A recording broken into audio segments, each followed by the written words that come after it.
All right, so in this video we're looking at, as you can see, maximum and minimum values, and what we're doing is introducing some applications of the derivative. So we've done a lot with finding techniques for differentiating, product rule, quotient rule, and so on.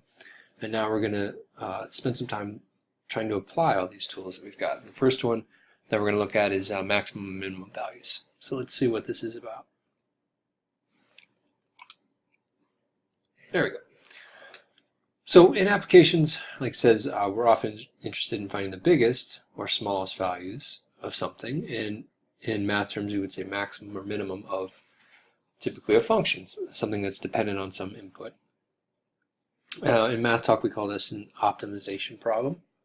So, for example, kind of in the spirit of a lot of the applications we'd see in our textbook, maybe we want to find the maximum height of a projectile. That's a very common application introduction using when you're learning some calculus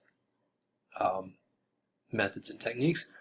Or maybe you're in a little bit more of a business setting and you got a model for cost and you figure out average cost and you want to try to minimize average cost. So minimize that by finding a production level that minimizes that average production cost. So there's all sorts of applications, and down the road we might do a little bit more with that. Now we just want to kind of introduce this idea of maximum minimum problems. Maximum minimum values, and we're going to start to think about how we can find those values, like we said, using this fancy math that we've been learning about, the derivative. So we got to get some definitions out of the way so we know what we're talking about, so we have a common language. So suppose we've got a function and it's got domain D, and C is some element of D. So D is the set of all the inputs that we can use, and C is one of those such inputs. So we say f of c is the absolute maximum if f of c is greater than or equal to f of x for all x in D.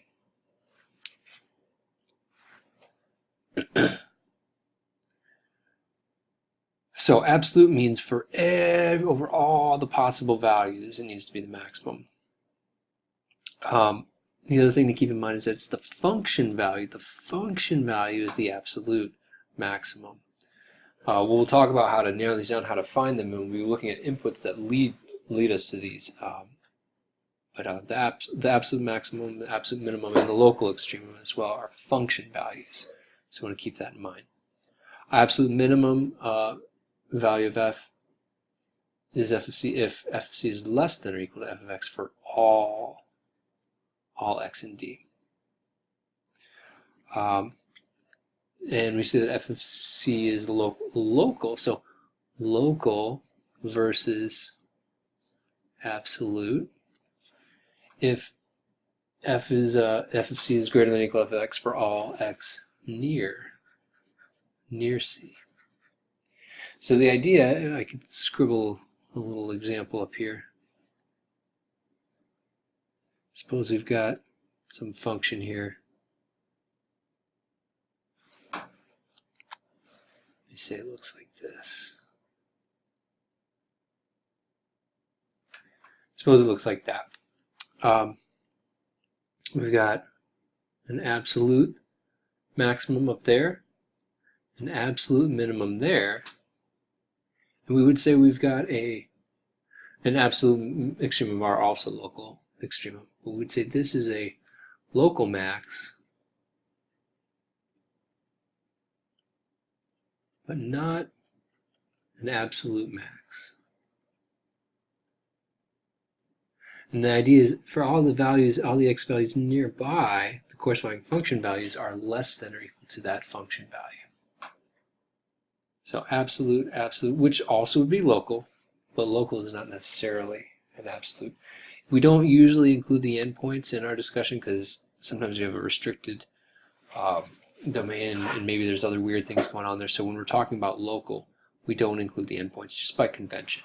For absolute, we can, and we will in some examples down the road. So that's what we're looking at. So in general, these values aren't guaranteed. So now we want to know, when might they exist, and that gives it. We can talk about that in terms of this, using this nice result called the extreme value theorem. So this is a a little bit more of a theoretical tool. We're not going to use it directly so much, but it tells us an existence result. So this says that if f is continuous on a closed interval from a to b, then f for sure attains a maximum value and a minimum value for some numbers in a and b. Both of these conditions are necessary, and this is a nice result. It's something that you can kind of convince yourself of if you look at a graph, try to come up with some examples, but it's a little bit trickier to prove. We aren't going to prove it. We're just gonna roll with it and believe it. So, for example, why do these things matter? If you had a function that was not continuous, then you might have something like, I don't know,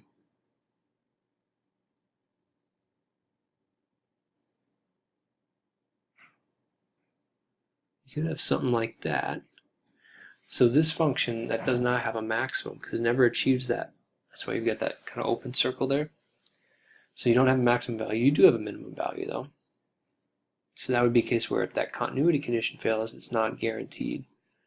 And having an open interval, so if we included, let's say we included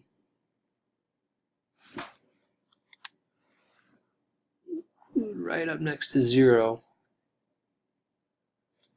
or even if it's half open, you might have something like this where you get some asymptotic behavior. There's no maximum because it just keeps growing and growing and growing. So that can't happen if it's closed, but if it's open, it could. So the point is just you need both of those. You need the continuity part and you need the closed interval part. So that tells us that they're out there. And now we want to kind of think about how can we find them.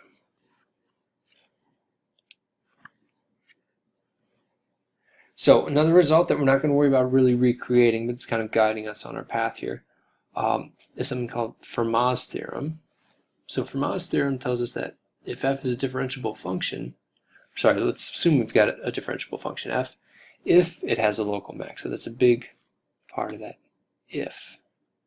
If it has a local max or min at c and the derivative exists, then the derivative is 0. That's a big result. That's interesting. So a couple of things to be careful here. This is kind of not a reversible type situation necessarily. So you might not have a local maximum even if f prime of c is 0. What it's saying is that if it's local maximum then and the derivative exists, then the derivative is 0, but it's not reversible. So if it's 0, it doesn't mean it's a local max or min necessarily. You could have something like a function that's going like this and levels off for a second and keeps going down. This has derivative 0 right there, but that's neither a max nor a min. So you got to be careful with the implications there. The other thing is it might be a local max or min even if f prime is not defined. So you could have something like a very reasonable situation. Let's take like the absolute value function shifted a little bit so we can see it a little better. Definitely has a minimum there, but that derivative doesn't exist there. So it tells us some useful information, but it doesn't tell us the whole story. But what this really does do for us is gives us some what I like to call candidates for where these might occur. So it narrows it down from typically you've got a function infinitely many possible inputs. For the problems that we see, it narrows it down to typically a collection of some small finite number, and from those we can figure out where local maxes or mins would be. So it narrows it down. And this brings us to what we call critical number. So critical number, I want to be careful about this as well, of a function f is a number c. It's in the domain, so f has to be defined there, for which either the derivative is 0 or the derivative does not exist.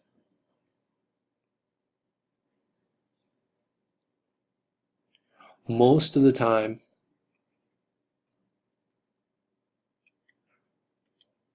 we have this case.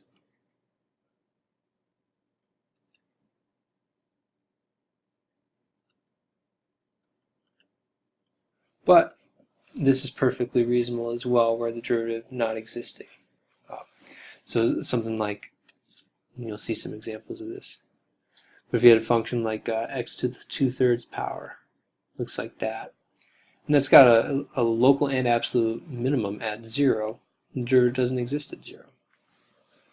But most of the time we'll have critical numbers of this type. So if we want to revisit this theorem, we might say, let f be a differentiable function. If it has a local max or min at c, then c is a critical number of f. So what we're saying is, if it's a local max or min, then it's a critical number. So what we can do is find all the critical numbers, and all the maxes or mins have to be, the location of the maxes or mins have to be in that collection. So I might have 10 critical numbers and only 5 correspond to maxes and mins of the function. But, you know, I only have 10 things to check, so kind of narrow it down. That's why we're calling them candidates sometimes. The other thing to mention, if we're going back to thinking about absolute extrema, bring it back to a kind of an offshoot of the extreme value theorem. If f is continuous on a closed interval from a to b, so the assumptions of the extreme value theorem, the extreme value theorem tells us that it attains an absolute max and absolute minimum. So for sure we're going to have those. Here are some steps that can help you find them. So what we want to do is start off by determining critical numbers of f. That gives us that list of candidates. We'll look at the endpoints a and b along with any critical numbers in the interior. We're going to evaluate the function there. It gives us a list of function values. The largest function value is the absolute max. The smallest is the absolute min.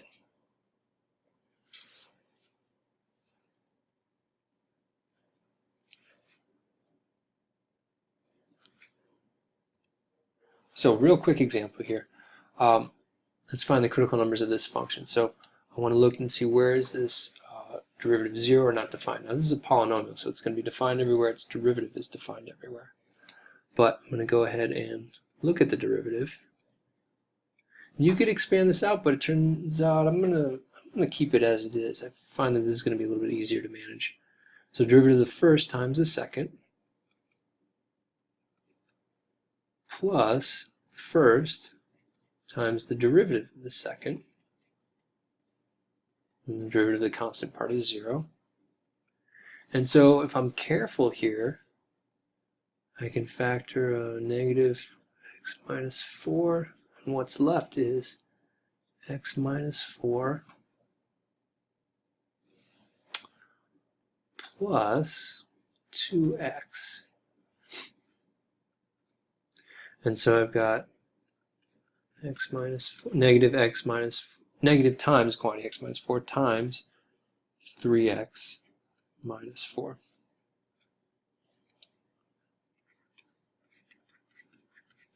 So the derivative is 0 for x equals 4 and x equals 4/3. And so my critical numbers are just exactly those values.